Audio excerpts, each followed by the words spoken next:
Alléluia. Et vendredi, nous avons eu un thème très très important sur les blasons. Alléluia. Qui a été béni par ce thème?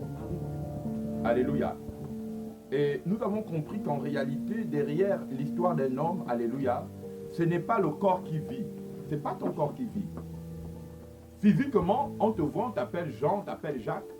Mais en réalité, au-delà de ta forme physique, ce qui vit, c'est la puissance que tu vas représenter plus tard.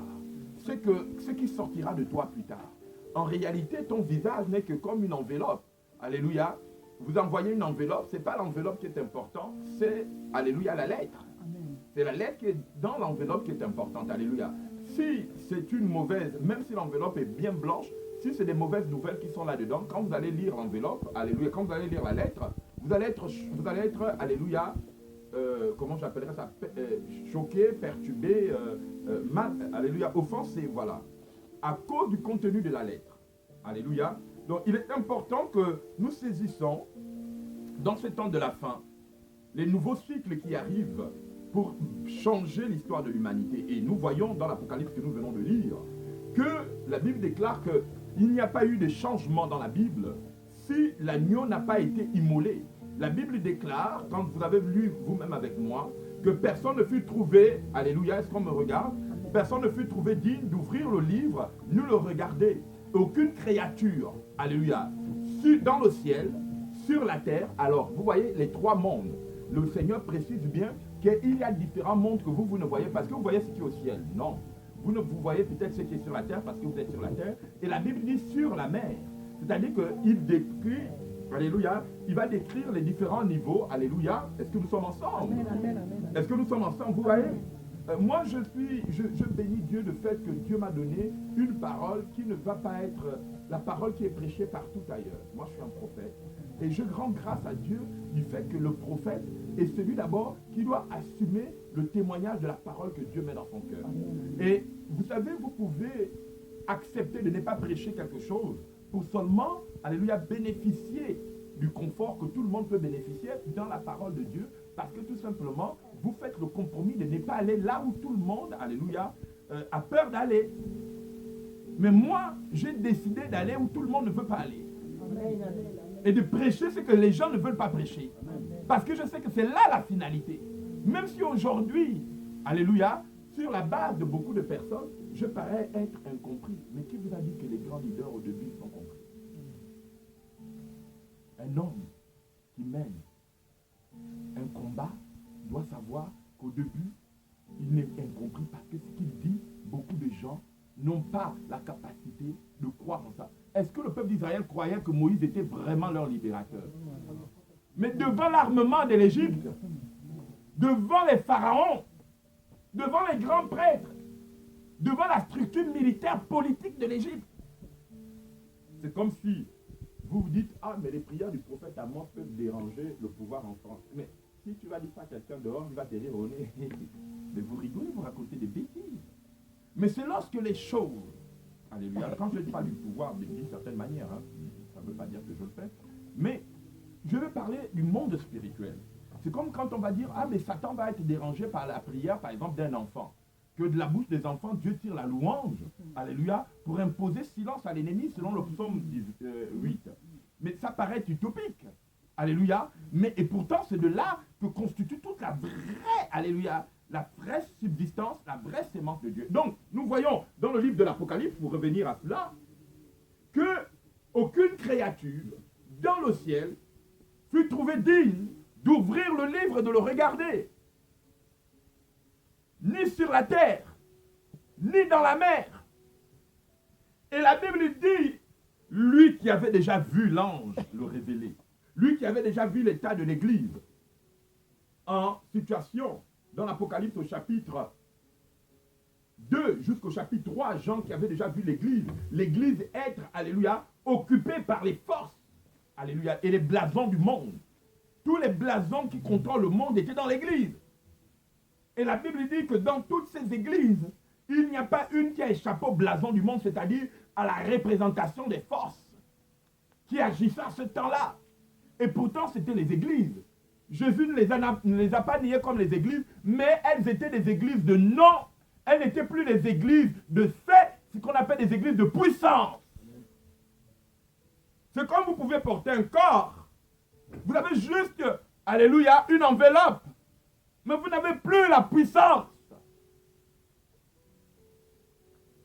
Vous regardez avec moi. Est-ce que vous pensez qu'aujourd'hui, nous sommes à l'heure où nous pouvons changer de cycle? Puisque nous sommes simplement ceux qui consommons. Nous sommes dans la continuité des marques. Et vous savez comme moi, j'ai peut-être une Adidas. Mais admettons qu'aujourd'hui, j'ai la capacité de créer la même paire de chaussures. Mais je mets mon nom africain, Mabika. Qui va acheter ça?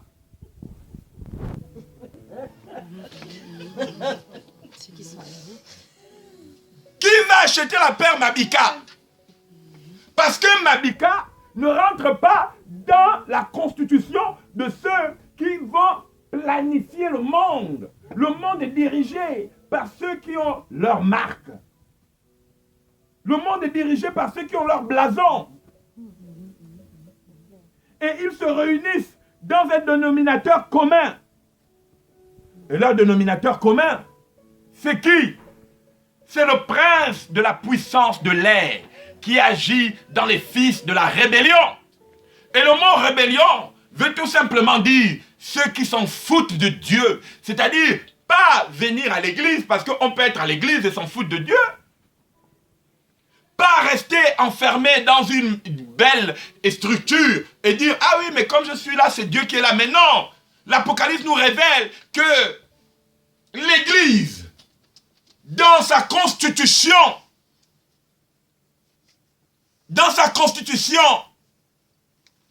humaine, théologique, n'avait pas de puissance face au blason du monde, face aux emblèmes du monde.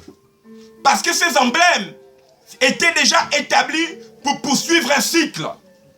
Et c'est pourquoi la Bible va constituer une nouvelle domination. Et Jean voit bien que personne, ni dans le ciel, ni sur la terre, ni sous la terre, ni dans la mer, ne furent trouvés dignes de changer de cycle. Et il se met à pleurer parce que la situation est confisquée.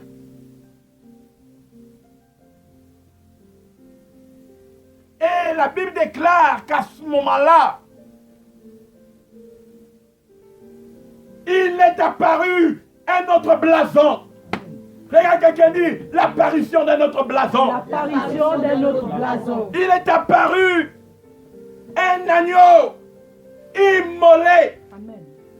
Un agneau immolé. Amen, amen, amen, amen. Un agneau immolé. Amen. Avec le pouvoir de ramener un nouveau cycle. Amen, amen, amen, amen. Amen. Il est apparu Amen. un agneau, un blason qui avait le pouvoir d'amener un nouveau cycle. Amen, amen, amen, amen. Le monde ne redoute pas les religieux. Amen, amen, amen. Le monde ne redoute pas les philosophes.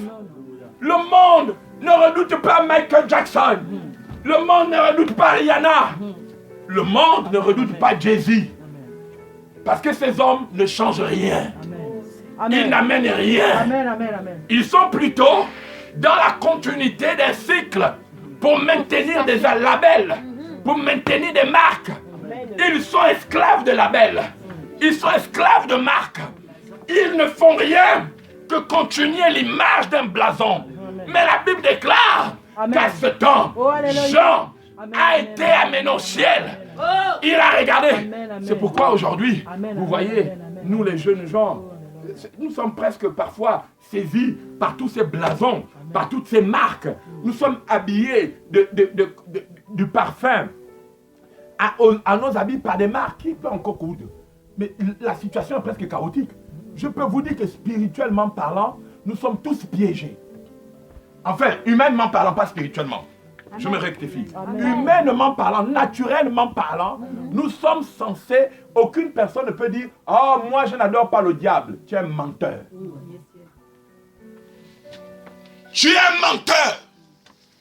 Aucune personne qui vit sur la terre en ce moment ne peut pas dire qu'il n'adore pas le diable. Vous voyez, adorer Satan, ne veut pas dire rentrer forcément dans un temple luciférien. Adorer Satan, c'est épouser un style, un langage. Parce que, comme je l'ai enseigné vendredi, que nous reconnaissons les hommes par leur langage. Et chacun de nous, lorsque nous voyons, nous sommes un peu la représentation d'une star. On se maquille comme une star. Un star de football, une star de ceci. On a un peu le style d'une star. Et cette star, elle tire sa force d'où? D'un label. Elle tire sa force d'où? D'une marque. Et c'est pourquoi toute l'histoire des êtres humains, tu ne peux pas, aujourd'hui, même moi qui parle en tant que prophète, toute ma vie, c'est de pouvoir trouver le sang de l'agneau pour désacraliser. Regarde quand quelqu'un comme tout le monde dit désacraliser. Désacraliser. Désacraliser veut dire faire perdre le pouvoir à quelque chose qui est censé nous influencer.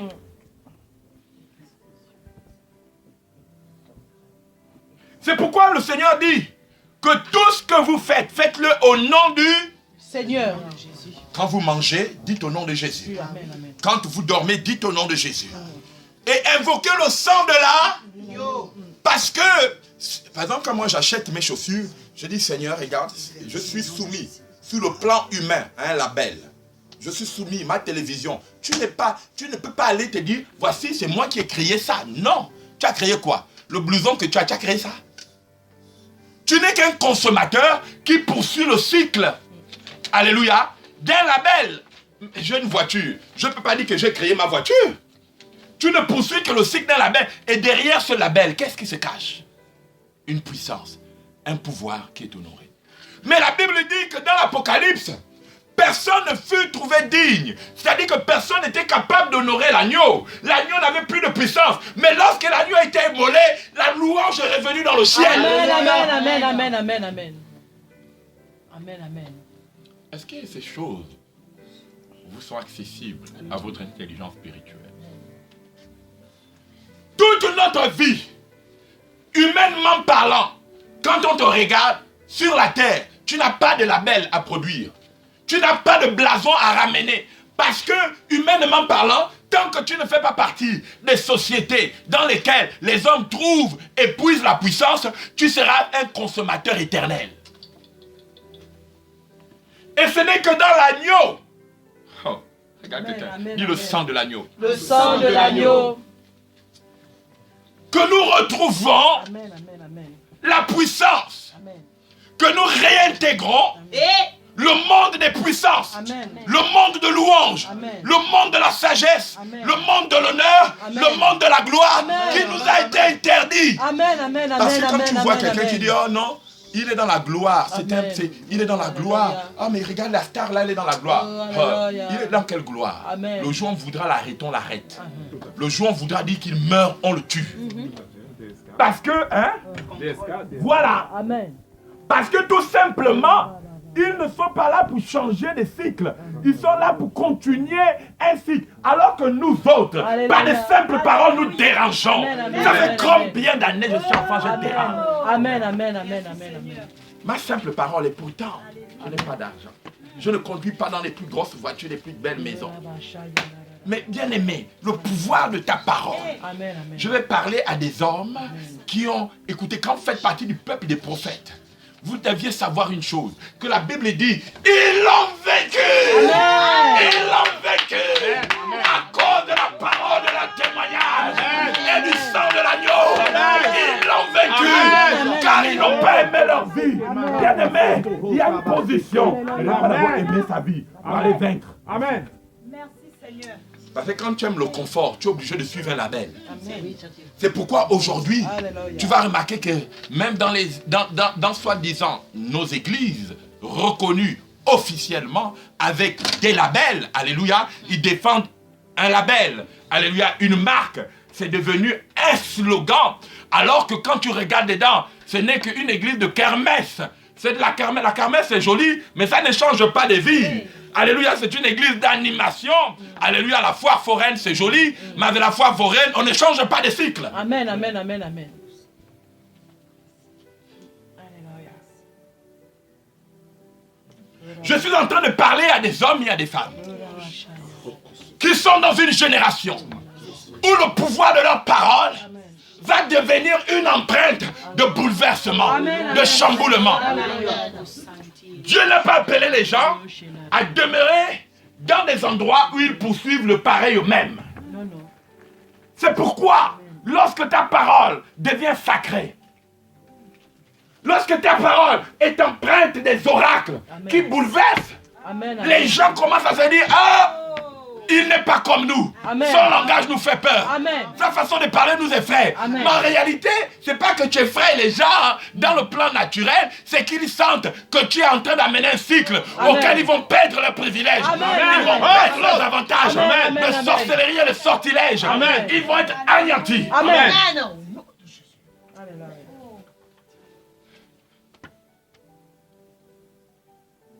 Ce soir, ce matin, la Bible dit, dans Apocalypse chapitre 12, qu'un enfant devait naître. Ceux qui dérangent, ce sont ceux que le monde n'honore pas. Ceux Dieu les honore. Amen.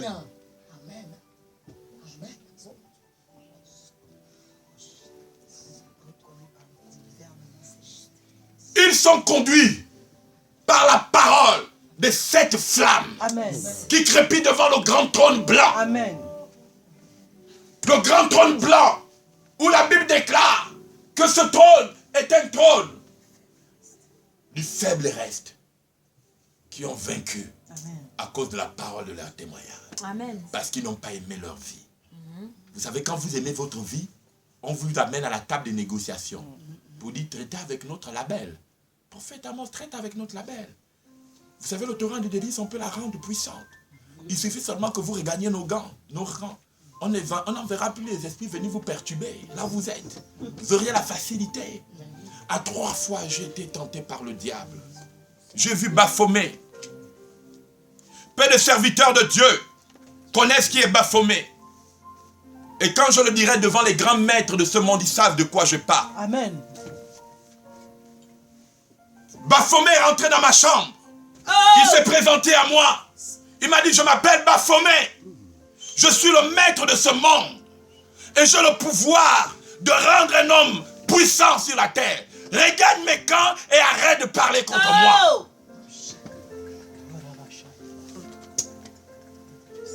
J'étais immobilisé sur mon lit. Je ne pouvais ni bouger ma main droite, ni mon pied droit. J'étais comme littéralement inoptisé.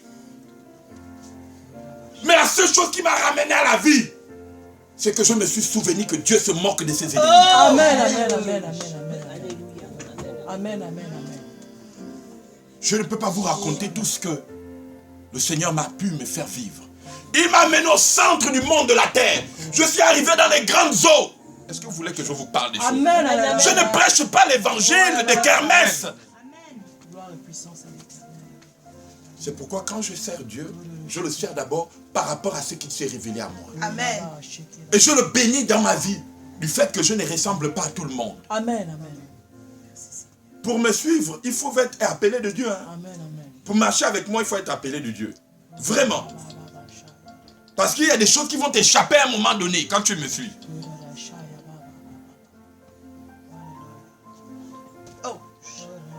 Il y a des gens qui disent qu'ils sont d'Abraham. Abraham, Isaac et Jacob sont descendus devant moi. Et Sarah, je me suis mis à genoux autour d'eux. Ils m'ont imposé les mains. Il dit, je suis Abraham ton père. Oh! Je suis Abraham ton père. Je n'ai pas de religion. Je n'ai pas de religion.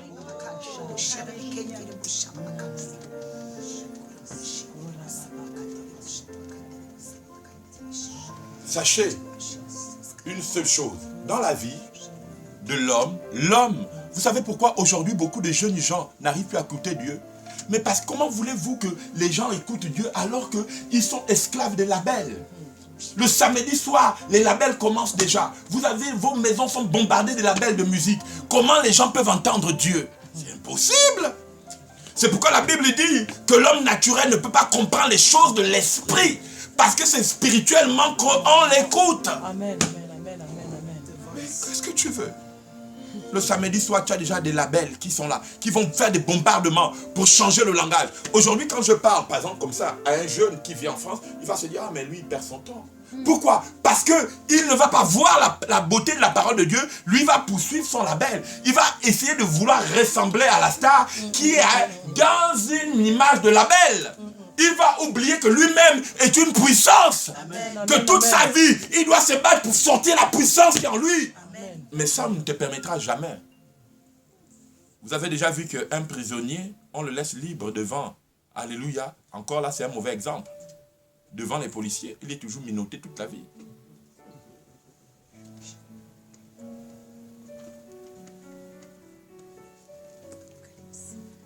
Apocalypse, chapitre 2. Que Dieu vous bénisse. Amen. Est-ce que vous aimez ce message? Amen. Est-ce que vous aimez ce message? Amen. Amen. Est-ce que vous l'aimez? Amen. Amen. Amen. Dans tous les cas, si vous ne l'aimez pas, moi je l'aime, le Saint-Esprit l'aime. Ah, je l'aime, alléluia. Je l'aime, amen. Alléluia! Apocalyptique. Amen. C'est là où mon histoire commence. Amen. L'histoire des prophètes. L'histoire des prophètes. Amen. Ceux qui ne sont pas venus répéter, alléluia, les actes de servitude. Apocalypse chapitre 2.